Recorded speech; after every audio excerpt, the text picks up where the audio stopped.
আজকে আমি আরেকটি গুরুত্বপূর্ণ টিপস নিয়ে কথা বলবো। সেটা হলো দাঁতের সমস্যাগুলো নিয়ে কথা বলবো। আপনারা জানেন দাঁত আমাদের অমূল্য সম্পদ। বিভিন্ন পত্রপত্রিকা, টিভিতে অনেক নিউজ হয় যে 2 বেলা ব্রাশ করার জন্য। একটু চিন্তা করে দেখেন, আমরা কি আদৌ 2 বেলা ব্রাশ করি? কিভাবে ব্রাশ করতে হবে সেটাও আমরা জানি না। আজকে আমি চেষ্টা করব আপনাদেরকে কিভাবে ব্রাশ করতে হয়, কখন ব্রাশ করতে হয়, সেই বিষয় নিয়ে বিস্তারিত আজকে আলোচনা করব। প্রথমেই আপনাদেরকে বলবো যে আমাদের যে 32টি দাঁত আছে, এই দাঁতগুলো কিভাবে ব্রাশ করতে হবে। আমি যদি একটা এক্সাম্পল দেই তাহলে বিষয়টা বোঝা যেতে পারে। যেমন দেখেন, আমার হাতে একটা চিরুনি। দেখেন তো চিরুনিটা কিভাবে, দেখেন এই যে চিরুনিটা আমরা কিভাবে পরিষ্কার করি। দেখেন এভাবে আপ অ্যান্ড ডাউন এভাবে পরিষ্কার করি। অনেকে এভাবে কি পরিষ্কার হবে? কখনো হবে না। ঠিক তদ্রূপ আমাদের যে দাঁত, দেখেন চিরুনির মতো আমরা অনেকে কি করি, এই যে এভাবে ব্রাশ করি। এটা কিন্তু আদৌ সঠিক না। আপনি ব্রাশ করতে হবে, এই যে আমার হাতে একটা ব্রাশ, এবং ব্রাশও কিনতে হবে ভালো দেখে। যেমন আমার হাতে যেটা আছে ডাবর, আপনি সেন্সোডাইন ব্রাশ আছে, এবং ভালো পেস্ট ইউজ করতে হবে। যেমন বাজারে অনেক পেস্ট আসছে, আপনি মেডি প্লাস ইউজ করতে পারেন, সেন্সোডাইন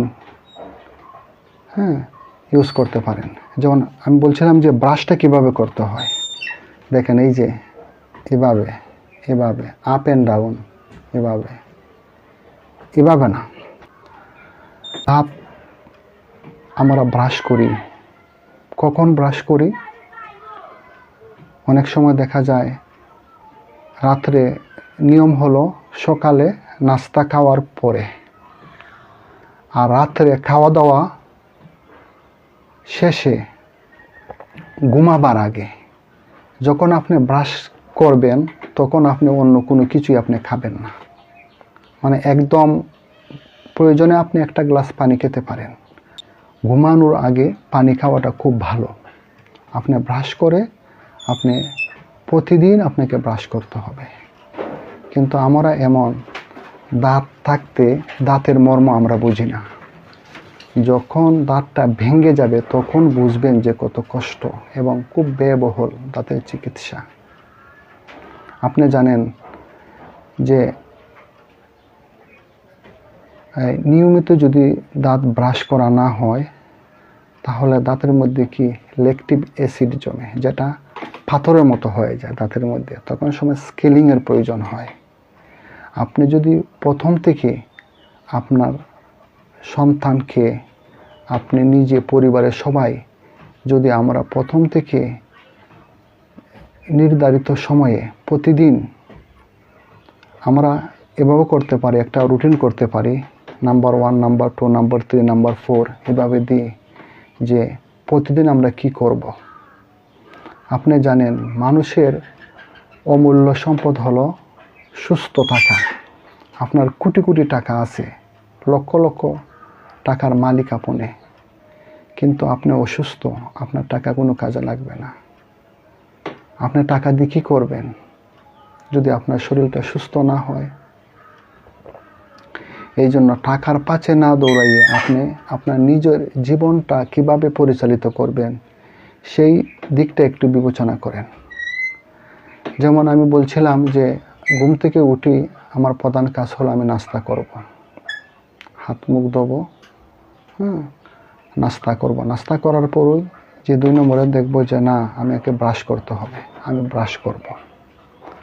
ব্রাশ করার পরে নাস্তা খাবো, নাস্তা খাওয়ার পরে ব্রাশ করব। ব্রাশ করার পরে আমার যে ডিউটি আছে দুপুরের, আমি কর্মস্থলে চলে যাব। যে কর্মস্থল আছে সেই কর্মস্থলে চলে যাবেন। তারপরে কি করবেন, আবার দুপুরে খাওয়া দাওয়া করবেন।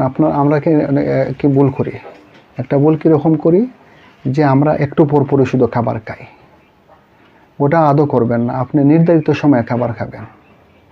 যে খাবারটা আপনার যে দুপুরের খাবার দুপুরেই খাবেন, রাতের খাবার রাতে খাবেন, সকালে যে নাস্তা করবেন সকালেই খাবেন।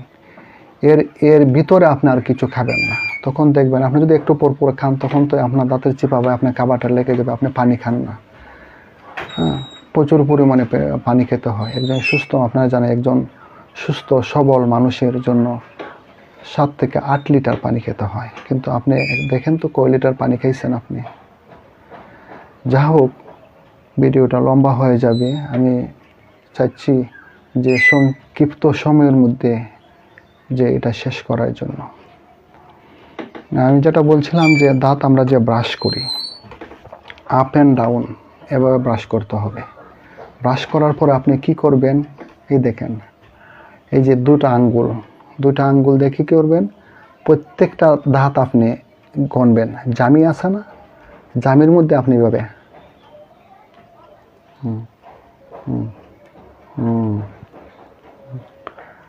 প্রত্যেকটা জামিরে আপনি এভাবে ঘুরিয়ে আপনি এভাবে করবেন। তখন কি হবে, জামিগুলো শক্ত হবে আপনার। আর আপনারা জানেন দাঁত ভালো রাখতে হলে ভিটামিন সি খেতে হয় এবং ক্যালসিয়াম খেতে হয়।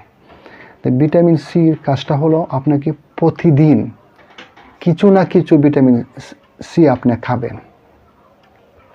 প্রতিদিন কিছু না কিছু ভিটামিন সি খাবেন। আমরা দেখেন আমাদের বডিতে কিন্তু যদি ভিটামিন এ, কিছু ভিটামিন আছে, আপনি যদি আজকে খান কিছুদিন পরে খেলে কোনো সমস্যা হয় না। কিন্তু ভিটামিন সি প্রতিদিন কিছু না কিছু খেতে হয়। আপনি লেবু খান, লেবুর মাঝে ভিটামিন সি, আপনি কমলা খান, টক জাতীয় খাবার খান, প্রতিদিন খাবেন কিছু না কিছু। যতটুকু পারেন মিষ্টি জাতীয় খাবার কম খাবেন। যদি খান সাথে সাথে আপনি মুখটাকে ভালো করে কুলকুশি করে মুখটাকে পরিষ্কার করে ফেলবেন। এটা মনে রাখবেন যে মুখে যাতে কোনো খাবার জমে না থাকে। সাথে সাথে বেশি পানি দিয়ে কুলকুচি করবেন, দেখবেন ইনশাআল্লাহ আপনার মুখও গন্ধ হবে না। অনেক সময় আমাদের যে জিহ্বাটার আপনি ব্রাশ দিয়ে একটু সময় হালকাভাবে কি করতে পারেন, হালকা ঘষে আপনি কুলি করে পরিষ্কার করে ফেলবেন। দেখবেন ইনশাআল্লাহ আপনার কোনো সমস্যা হবে না, সুস্থ থাকবেন।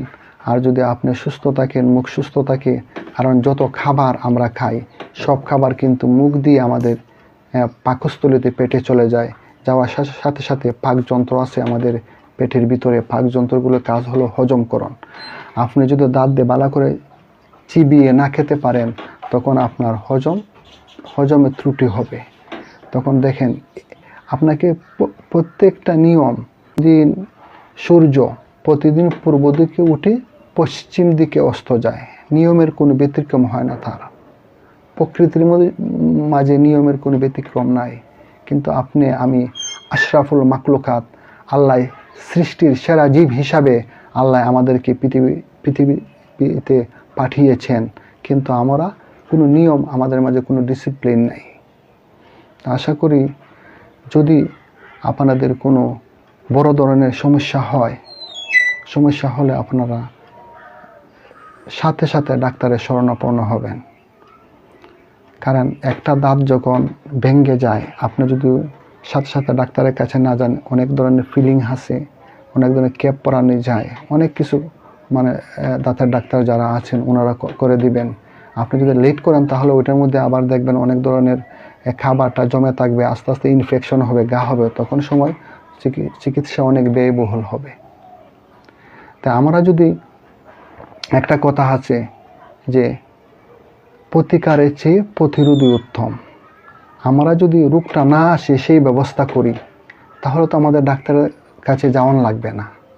তাই আমরা ওই নিয়ম কেন আমরা পালন করতেছি না?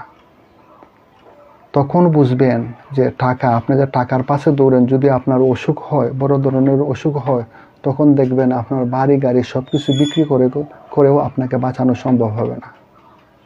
এই জন্য আমি বলি, সবথেকে বড় সম্পদ হলো আপনি নিজে সুস্থ থাকেন। সুস্থতা হলো সবথেকে বড় সম্পদ। ধন্যবাদ সবাইকে। ইনশাআল্লাহ আগামীতে অন্য কোনো ভিডিও নিয়ে আপনাদের কাছে হাজির হব। সে পর্যন্ত ভালো থাকেন, সুস্থ থাকেন। আসসালামু আলাইকুম ওয়া রাহমাতুল্লাহি ওয়া বারাকাতুহু।